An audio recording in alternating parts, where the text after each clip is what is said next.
Hi, so today I'm speaking on wisdom for working relationships, and I have a few things I've written here, and I'll share with you one after the other. The first thing here is, dear spouse, sex is not a hindrance to your prayer life. And it seems to me that sometimes some husband or some wife just thinks that they cannot satisfy their spouse sexually because an active sexual relationship hinders their prayer life. Well, if you must put away sex, like the Bible admonishes, it must be that both of you have agreed to do that. And Paul says, for a season, and thereafter come together again. But don't just blatantly deny your spouse of sex because you think that it will hinder your spirituality. No, God who created it is the source of our spirituality. So please take care of your spouse. Number 2 here is, don't compete. Don't compete. It's good that when you get married, you have a healthy self-esteem, because I see cases where one spouse seems to be doing well with themselves and the other one feels left out, and instead of appreciating the fact that one person is doing really good, they begin to put up an attitude of competition. So they also want to do something, not because it's good for the family, but they just want to do it to prove a point to this person that it's not only you that can make things happen. That's not the spirit. In a home, the spirit should be everyone doing something for the common good of the family. Yes, and if someone's success inspires you, if your spouse's success inspires you, it should be with a good spirit that you can do more and for the family, but not competing with this spouse so that you can prove a point, or so that you can also have something to show, or so you can feel secure. The next thing I have here is, don't get even. Don't get even. So marriage is not a competition of who is the worst person, so there are cases where one spouse is telling the other one, oh, so you think you can lie? Don't worry, you're about to see a better liar. So you think you can cheat? Oh myself, you are about to see the chief of cheats. And so people just want to get even with themselves. Sincerely, marriage does not change who you are. You are just who you are. There will be opportunities that would give you the chance to express who you are. So when I see someone who says, oh, so you slept with someone, I am also going to go out and sleep with someone, it's because that's who you are. It's not because the other person did bad. It's because you are just bad and you're looking for an opportunity to be bad. You don't have to get even. Oh, this person shouted, and then you're also going to have to shout just because you want to prove that you as well can shout. No, you don't have to get even. You don't have to get even at all. And there's the one verse of scripture that I really love in Proverbs 15 and in verse 2 that says, a soft answer turneth away wrath. A soft answer. And every time I think about that scripture, it shows me that the scripture there is not referring to the speaker. Scripture there is referring to the responder, and so puts a responsibility on the person who's responding. A soft answer turneth away wrath. And if you look at the premise of that scripture, you would see that the person who first spoke must have said something really harsh.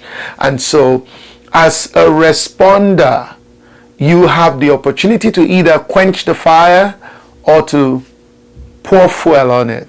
So we can do better in our everyday relationships, in our marital relationships, your relationship with your fiance, with your spouse, or with others, if you know how to respond, even in a situation where you have not been properly addressed. So there is no reason to fuel a fire when you have the extinguisher in your hands to extinguish it. The next thing here is learn how to manage your insecurities. So people get married and they are insecure about things. Okay, for example, I do not want my wife to be a doctor because she's going to be seeing patients all the time and I'll feel jealous that she's caring and paying attention to people. What? I don't want my husband to be a nurse because he's going to show care to these people and I just can't stand having him show care. I don't want my spouse to be a pastor because there are always people around pastors and they'll need his time and all. He'll be honored and the spotlight will be on him and I'm just going to be left out of it.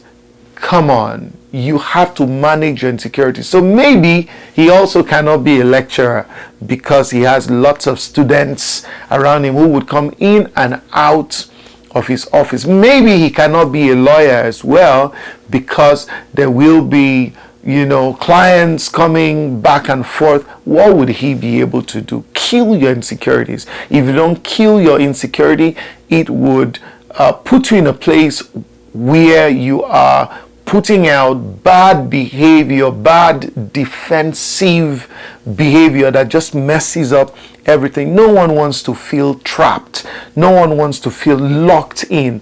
No one wants to feel in jail just because they are in a relationship with you. Come on, deal with your insecurities. And there are many other kinds of insecurities that can be dealt with. A few more here. Respect and celebrate the gift of your spouse. Respect and celebrate the gift of your spouse. Some people can't do it because they feel inferior. They just feel, oh, my wife is shining so much that I feel like nothing. Or my husband is shining so much that I just feel invisible or something. You must kill inferiority complex. Respect the gift of your spouse. Respect what they have, that they contribute to that family, contribute to your life. Respect it. And by the way, if you have a healthy self-esteem, you will never have a problem acknowledging publicly, where necessary, what somebody else has, whether this person is your spouse or not. I know people who cannot just look at your nice shoes and appreciate them with a sincere heart. Once they look at nice shoes, they get angry on the inside because they think they should have been the one wearing these nice shoes. Once they see you drive a nice car, they want to put up an attitude because they think that, why should you be driving a nice car when I don't drive one? I learned as a young man that whatever you appreciate begins to come close to you.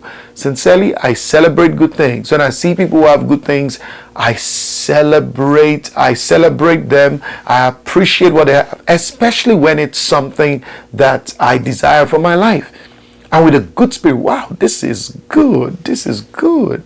I love it. This is good. I like it. This is good. I love the fact that you can do this thing in that way. This is just great. You have a special ability in that area. I should come to you and learn how to do this in this way. Look, celebrate people when you find that they have something you do not have. And I tell you, somehow it might just begin to come close to you, whether it's an attribute, a virtue, or even something physical that they have. I'm not talking about covetousness. I'm not talking about that evil mind of wanting to own that thing. No, just appreciating it and being thankful to God that they have this thing, and you look forward to a time when you can also have it without hating them for having what you do not have. Maybe just one more here. One of the ways to show respect for your spouse, so show respect for your spouse, and one of the ways you can show respect to your spouse is to take care of your hygiene. So maybe I should flip it and say, take care of your hygiene. Taking care of your hygiene is a form of respect for your spouse. You know how you're all so sweaty all the time, and every time there is a hug, is a sticky hug that becomes irritable. No, you do not want that kind of thing. Or maybe your oral hygiene is creating disbalance to the ecosystem around your relationship and all of that. You have to go green. You have to go clean energy. Go clean energy. If you need to have a third bath, that is fine. If you just need the right soap, that is fine. If you just need a different roll-on, that is great. If you need the right cologne or perfume, that is great. Show some respect for your spouse by keeping yourself neat. Wear clean clothing. Press them well. You don't have to have all the clothing.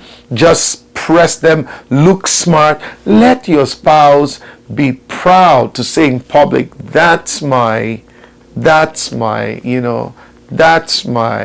you can complete it, that's very important. Hygiene is important before the marital relationship. Your hygiene is important as well. I'm thinking that some people get a no a lot of times because you may be a good fellow, but there's something wrong with your hygiene. You're all so unkempt and you don't care about your clothing, how you look, and your spouse is ashamed of you. You don't want that kind of thing. You can be a young man, a young girl, and you really don't care. I'm not talking about going to close down a cosmetics shop. No, just the basics. Looking clean, looking fresh, taking care of your oral hygiene, your physical hygiene, your clothes are neat, your shoes are polished. Hey, come on. That's very important. And then in marriage, it is so very important. You cannot be careless about your hygiene, how you look, and you cannot be careless about it. Sincerely, I even put your hygiene above the makeup thingy. Your hygiene really matters a lot. You can't be wearing hair that smells so offensive. No, somehow be mindful about your hygiene. And for the man, I usually take it out on men real good. Men rarely wash their socks. Sometimes boxers get neglected as well. But let's get it straight and let's get it right. God bless you.